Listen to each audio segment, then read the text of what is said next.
Hello everyone, welcome to another market direction analysis video.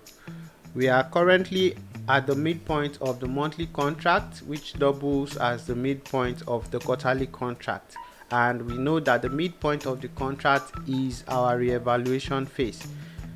In our previous video, we analyzed the evaluation phase of the contract and we expected a first move to the upside and then a continuation move to the downside to target the monthly level, or at least get us to the quarterly control block.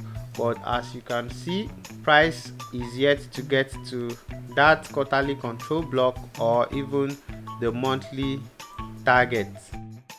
But price actually played out as analyzed. So we expected price to head up to activate this pending heavy sell right here, and you can see price headed up, failed to get to that level before dropping. But at the end of that day, we saw that the institutions actually opened a heavy buy as well as another heavy sell on that day, which is telling us that yes, they are confirming that they really want to go down, but this heavy buy is showing us that they want price to still go up at least one more leg. So that's why price headed back up to activate that pending sell as well as this pending sell before the sell started. And on the day that the sell really started, you can see institutions opened only sell without a buy, which is telling us that yes, the sell is now in play. And you can see price continued heading down until we now got to this point, which is our reevaluation phase.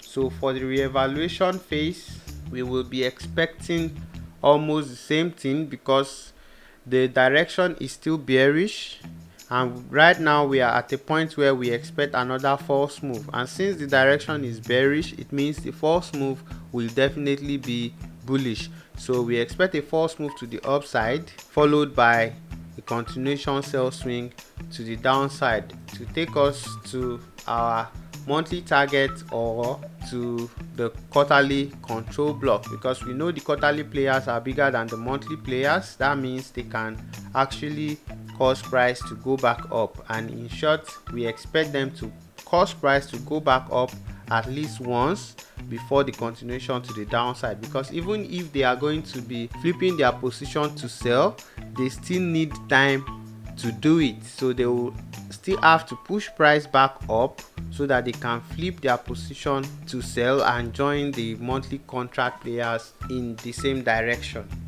So what I'm expecting is a false move to the upside, at least to mitigate this level or even pick up this pending sell order right here, and then we'll see a continuation to the downside. When price break out of the monthly contract control block, I will expect a retest, then we'll see a continuation to the downside to hit the quarterly control block. And inside the quarterly control block, I will expect the institutions to come and push price back up to the monthly control block, where we will see a continuation move back to the downside, either to retest the control block or head up straight for the monthly target.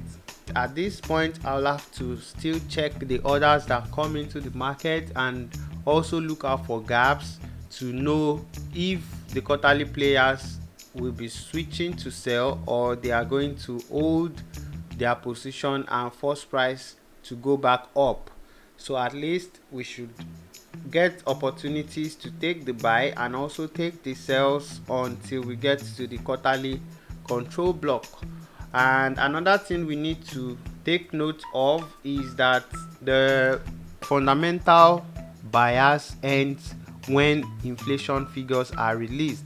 It doesn't mean the direction we change to buy, but it means that fundamental bias is no longer active because we now have a complete set of new fundamentals for the new month.